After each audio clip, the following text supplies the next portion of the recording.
Evet, merhaba arkadaşlar. Süperpozisyon teoreminden bahsedeceğiz bugün. Süperpozisyon teoremi de e, çevre akımları, düğüm gerilimleri, Norton-Thevenin gibi, maksimum güç teoremi gibi devre analizi yöntemlerinden birisidir. Devre analizi dediğimiz şey aslında ne? Elemanların elektriksel parametrelerini hesaplamak. Örneğin burada çok basit bir devre.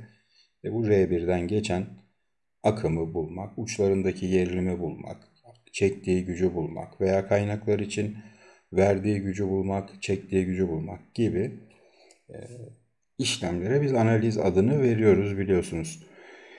Evet, süperpozisyon teoremi de kaynak temelli bir teoremdir. Yani kaynakların elemanlar üzerindeki etkilerini birer birer inceleyip daha sonra bu etkileri birleştirerek elemanın maruz kaldığı toplam etkiyi hesaplayan bir teoremdir. Bazı karmaşık devrelerde, karışık devrelerde bu da bize aslında büyük kolaylık sağlıyor. Örneğin işin mantığını anlatmak açısından böyle basit bir devre koydum arkadaşlar. Bakın burada R1'den geçen iyi bir akımını soruyorsa eğer bize, ki bunu biz çok basit olarak bulabiliriz tabii ki, ama bu sadece bir örnek olarak düşünün.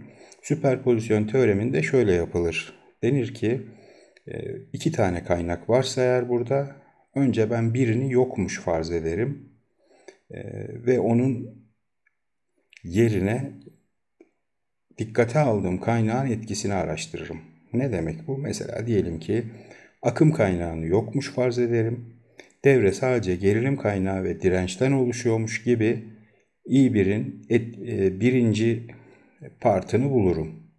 Gerilim kaynaklı I1 etkisini bulurum. Daha sonra gerilim kaynağını yok farz ederim. Bu sefer akım kaynağının I1 üzerindeki etkisini bulurum. Ve toplam elemandan geçen akımı bulmak için de bu iki etkiyi toplarım veya çıkarırım artık nasıl şekillenirse. Buradan arkadaşlar tabii ki bu yok farz etmekten kastımız nedir? Buna bakacağız. Şimdi gerilim kaynakları çok küçük iç dirence sahiplerdir. Neden çok küçük iç dirence sahiplerdir? Çünkü üstünden geçen akım, I akımı bu direncin uçlarında bir ya da şu şekilde çizelim. Bir gerilim düşümü R diyelim. Bir gerilim düşümü, büyük bir gerilim düşümü meydana getirirse bu AB terminallerinden alacağınız gerilim azalacaktır. Yani diyelim ki 12 voltluk bir kaynağınız var. Tabii biz bu eşdeğer devresi veya modeli biz baktığımızda aslında bunu görüyoruz. Bu ne demek? AB uçlarından 12 volt alıyorsunuz demek. Bunun içerisinden 1 amper de geçse 12 volt, 2 amper de geçse 12 volt, 3 amper de geçse 12 volt. İdeal kaynak olarak. Fakat gerçekte bunun burada bir iç direnci vardır. Çok küçük bir iç direnç. Diyelim ki 1 amper geçiyorsa ve bu direncin değeri de 0,1 ohmsa, işte 0,1 volt burada gerilim düşer ve 1 amper geçiyorsa bu kaynaktan siz AB uçlarından işte 11,9 volt okursunuz.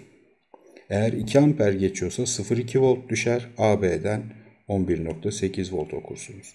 Yani gerçekte gerilim kaynağının içinden geçen akım arttıkça uçlarındaki gerilim azalır.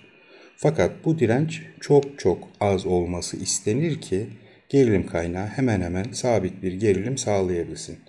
Eğer siz bu kaynağı burada yok farz ederseniz geriye sadece çok küçük bir direnç kalacaktır. Yani süperpozisyon teoremi der ki gerilim kaynağını yok farz ediyorsan gerilim kaynağından geriye sadece iç direnci kalır ve bu iç direnç de çok çok küçük olduğu için gerilim kaynaklarını kısa devre olarak kabul edebilirsin der. Gerilim kaynaklarını kısa devre kabul ediyoruz. Neden? Çünkü iç dirençleri çok yüksek. Peki çok düşük pardon. Peki akım kaynaklarına bakacak olursak, akım kaynakları da kaynak ve kendisine paralel bağlı bir direnç ile modellenir. Bu direncin değeri de çok çok yüksek olmalıdır. Neden? Çünkü yine diyelim ki buradan 12 amperlik bir akım kaynağınız var. AB uçlarından siz 12 amper istersiniz. Bu iç direnci çok büyük olmalı ki buraya gelen 12 amper buradan geçemesin burada çok büyük bir dirençle karşılaşsın ve 12 amperin tamamı AB uçlarına yönlenebilsin. Tabii ki gerçekte AB gerilimi arttıkça bu iç dirençten akım artışı olacak ve AB gerilimi arttıkça sizin kaynaktan alabileceğiniz akım miktarı azalacaktır. Süperpozisyon teoremi ile ilişkisi nedir bunun? Süperpozisyon teoreminde de akım kaynaklarını yok sayıyorsanız geriye sadece büyük bir paralel direnç kalır ve bu direnç de çok büyük olduğu için akım kaynakları da açık devre kabul edilir. Tekrar devremize dönecek olursak, yani eğer akım kaynağının etkisini araştırıyorsanız gerilim kaynağını kısa devredeceksiniz. Gerilim kaynağının etkisini araştırıyorsanız nerede? R1 direncinde akım kaynağını açık devre yapacaksınız. Süperpozisyon teoreminin esprisi buradan kaynaklanıyor. Mesela burada bu devrede gerilim kaynağını veya sadece gerilim kaynağının etkisini inceleyecek olursak arkadaşlar, şu eski şeyimizi silelim. Gerilim kaynağının etkisini inceleyecek olursak akım kaynağını kısa devre kabul edeceğiz. Açık devre kabul edeceğiz. Akım kaynağı açık devre kabul ederseniz bu devre sadece bir gerilim kaynağı, bir direnç devresine dönüşür ve buna bakın, I1 üssü diyorum. Bu gerilim kaynağının R direncindeki etkisini araştırdığımı gösteriyor. Bu da kaynak değeri bölü direnç değeri, o da eşittir 30 bölü 6'dan 5 amper olarak bulunur. Demek ki bu devrede bu kaynağın bu direnç üzerindeki etkisi 5 amperlik bir akım. Şimdi bu kaynağın bu direnç üzerindeki etkisine bakacağım.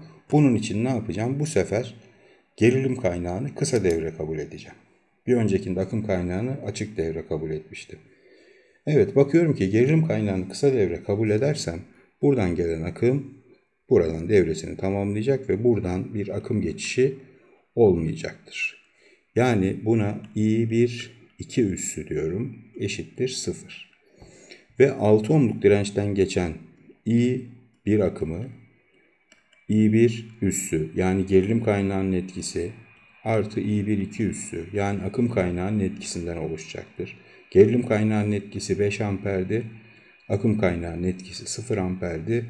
Ve bu sayede I1 akımını 5 amper olarak bulurum. Tabii ki bu çok basit bir örnek ve tabii ki bununla ilgili örnekler çözeceğiz. İşin mantığını çok daha iyi anlayacağız.